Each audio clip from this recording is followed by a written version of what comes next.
ಏನು 2023ರಲ್ಲಿ ಚುನಾವಣೆಯ ನಂತರ ಆಗಿರುವಂತ ಮೈಸೂರು ನಗರದ ಆಗಿನ MUDA ಮೂಡಾದ ಹಗರಣದಲ್ಲೇ ಏನೋ 50-50 ಮತ್ತೆ ಬದಲಿ ನಿವೇಶನ ಈ ಎರಡರಲ್ಲೂ ಅಕ್ರಮ ಆಗಿದೆ ಅಂತೇಳಿ ದಾಖಲೆಗಳ ಸಮೇತ ಸರ್ಕಾರಕ್ಕೆ ಅವಾಗ ನಾವೆಲ್ಲ ಅರ್ಜಿಯನ್ನು ಸಲ್ಲಿಸಿದ್ದನ್ನು ನೆನೆಸ್ಕೋತೀನಿ. ಆ ಸಂದರ್ಭದಲ್ಲೇ ಮಾಜಿ ಮುಖ್ಯಮಂತ್ರಿಗಳಾಗಿದ್ದು ನಮ್ಮ ಜಿಲ್ಲೆಯ ಹಿರಿಯ ರಾಜಕಾರಣಿ, ರಾಜ್ಯದ ಹಿರಿಯ ರಾಜಕಾರಣಿ ಸಿದ್ದರಾಮಯ್ಯನವರ ಮನೆಯವರಿಗೆ 14 ನಿವೇಶನಗಳು ನೋಂದಣಿ ಆಗಿದ್ದು ಆ ಸಂದರ್ಭದಲ್ಲಿ ಅನ್ನೋದನ್ನು ನಾವು ಗಮನಕ್ಕೆ ತರ್ತಾ ಇದ್ದೀನಿ. ಅದರ ಹಿನ್ನೆಲೆಯಲ್ಲಿ ಇಡೀ ರಾಜ್ಯಾದ್ಯಂತ ರಾಜ್ಯದ ಅಧ್ಯಕ್ಷರಾದಂಥ ವಿಜೇಂದ್ರ ಅವ್ರ ನೇತೃತ್ವದಲ್ಲಿ ವಿರೋಧ ಪಕ್ಷದ ನಾಯಕರಾದಂಥ ಅಶೋಕ್ ಅವರು ಮತ್ತು ಛಲವಾದಿ ನಾರಾಯಣ ಸ್ವಾಮಿಯವರು ಇತರ ಎಲ್ಲ ನಾಯಕರ ನೇತೃತ್ವದಲ್ಲಿ ಬೆಂಗಳೂರಿಂದ ಮೈಸೂರಿಗೆ ಪಾದಯಾತ್ರೆ ಮಾಡಿ ಅದರ ಮುಖಾಂತರ 14 ಸೈಟ್ಗಳನ್ನು ಸನ್ಮಾನ್ಯ ಸಿದ್ದರಾಮಯ್ಯನವರ ಪತ್ನಿಯವರ ಹೆಸರಿನಲ್ಲಿದ್ದಂಥದ್ದನ್ನು ವಾಪಸ್ ಹಿಂತಿರುಗಿಸಿದ್ದು ಒಂದು ಇತಿಹಾಸದ ಪುಟಗಳಿಗೆ ಸೇರಿದೆ. ಆದರೆ ಅಷ್ಟೇ ಸಮಾಧಾನ ಅಂದರೆ ಅಷ್ಟೇ ಸಮಾಧಾನ ಇರಲಿಲ್ಲ. ನಾವು 2019ರಿಂದ ಇಲ್ಲಿಯವರೆಗೆ 2023ರ ನಂತರವೂ ಸೇರಿದಂತೆ ಯಾವ್ಯಾವುದೆಲ್ಲ 50-50 ಹಗರಣ ಆಗಿದೆ ಎಲ್ಲವನ್ನೂ ರದ್ದು ಮಾಡಬೇಕು ಅಂತ ಹೇಳಿ ಒತ್ತಾಯ ಮಾಡ್ತಾ ಇದ್ವಿ. ಮೊನ್ನೆ ಕೂಡ ಕರ್ನಾಟಕದ ಉಚ್ಚ ನ್ಯಾಯಾಲಯನೋ ಒಂದು ತೀರ್ಪನ್ನು ಕೊಟ್ಟಿತ್ತು. ಅದನ್ನು ಉಲ್ಲೇಖ ಮಾಡಿ ಸರ್ಕಾರದ ಮುಖ್ಯ ಕಾರ್ಯದರ್ಶಿಯವರಿಗೆ, ನಗರಾಭಿವೃದ್ಧಿ ಇಲಾಖೆಯ ಕಾರ್ಯದರ್ಶಿಯವರಿಗೆ ಪತ್ರ ಬರೆದಿದ್ದೆ. ಅದಕ್ಕೆ ಪೂರಕ ಅನ್ನಂತೆ ಇವತ್ತು ಸರ್ಕಾರ ಆದೇಶ ಮಾಡಿದೆ. ಎಲ್ಲ 1100 ಸೈಟುಗಳನ್ನು ರದ್ದತಿಯನ್ನು ಮಾಡಿ ಸುಮಾರು 2,000 ಕೋಟಿ ರೂಪಾಯಿ ಅನ್ನೋದನ್ನು ಸನ್ಮಾನ್ಯ ಮೈಸೂರಿನ ಉಸ್ತುವಾರಿ ಸಚಿವರಾದಂಥ ಯತೀಂದ್ರ ಸಿದ್ದರಾಮಯ್ಯನವರು ಇವತ್ತು ಹೇಳಿಕೆಯನ್ನು ಬಿಡುಗಡೆ ಮಾಡಿದ್ದಾರೆ. ಆದರೆ ಅದರಲ್ಲಿ 14/3/2023ರ ಆದೇಶದ ನಂತರ ಆಗಿರುವಂಥ ಎಲ್ಲ ಸೈಟನ್ನು ಅಂತ ಹೇಳಿದ್ದಾರೆ. ಅದು 2019ರಿಂದ ಯಾಕೆ ಮಾಡಲಿಲ್ಲ? ಯಾಕೆ ನಟೇಶ ಅಧಿಕಾರಿಯ ಮೇಲೆ, ಕಮಿಷನರ್ ಮೇಲೆ ನಿಮಗೆ ಅಷ್ಟೊಂದು ಪ್ರೀತಿ ಈಗಲೂ? ಇದಕ್ಕೆ ಕಾರಣರಾದಂಥ ಅಧಿಕಾರಿಗಳ ಮೇಲೆ ಏನು ಕ್ರಮ ತಗೊಂಡಿದ್ದೀರಾ? ಅದು ಇವತ್ತಿನ್ನೂ ಬಿಡುಗಡೆ ಆಗಿಲ್ಲ. ಹಾಗಾಗಿ 2019ರಿಂದ ಮಾಡಿರುವಂಥ ಎಲ್ಲ ನಿವೇಶನಗಳು 50-50ಯ ಸೇಲ್ ಡೀಡ್ ಆಗಿದ್ರೆ ಮಾಡಿದ್ರೆ ಅಂತ ಏನೇನಿದೆ ಅದು ಎಲ್ಲವೂ ರದ್ದಾಗಬೇಕು. ಎಲ್ಲವೂ ಪ್ರಭಾವಿಗಳ ಪಾಲಾಗಿದೆ. ಯಾವ ಬಡ ಜನತೆಯೂ ಬಂದು 50-50ನ ಬದಲಿ ನಿವೇಶನವನ್ನು ಕೇಳಿ ಪಡ್ಕೊಂಡಿಲ್ಲ. ಪಡ್ಕೊಂಡಿರೋರೆಲ್ಲ ಪ್ರಭಾವಿಗಳೇ. ಹಾಗಾಗಿ ಅದು ಎಲ್ಲವೂ ರದ್ದಾಗಬೇಕು.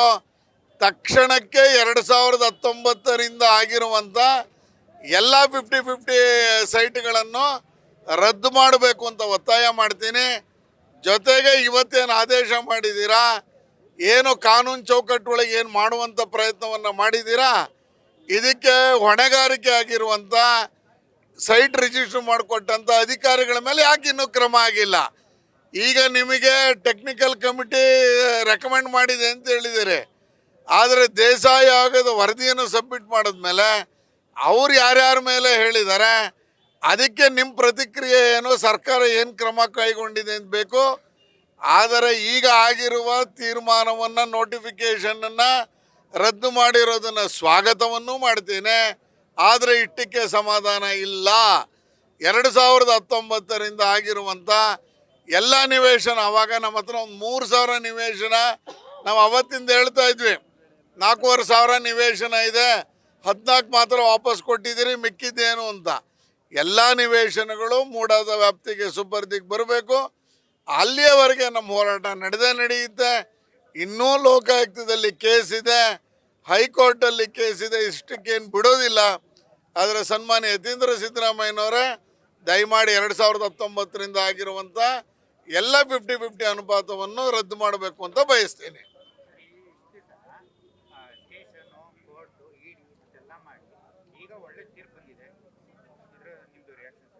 ಅಲ್ಲ, ಅದನ್ನೇ ಹೇಳ್ತಾ ಇದ್ದೀನಿ. 2019ರಿಂದ ಬಂದಿರುವಂಥ ಮಾಡಿರುವಂಥ ಎಲ್ಲ 50-50ನೂ ರದ್ದಾಗಬೇಕು.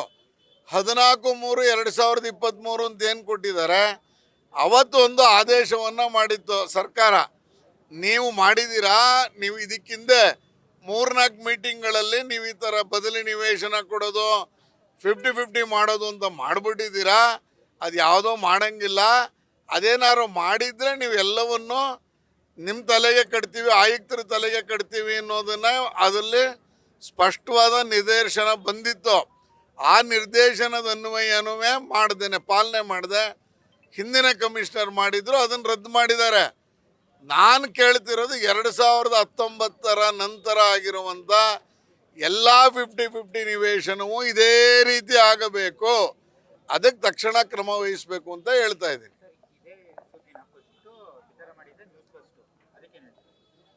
ಮಾಧ್ಯಮದವರು ಆ ಸಂದರ್ಭದಲ್ಲಿ ನಮಗೆ ಕೊಟ್ಟಂಥ ಏನು ಸ್ಪಂದನೆ ಮತ್ತು ಪ್ರೋತ್ಸಾಹ ಅದೇ ಇವತ್ತಿನ ಈ ರದ್ದತಿಯ ಆದೇಶಕ್ಕೆ ಕಾರಣ ಆಗಿದೆ.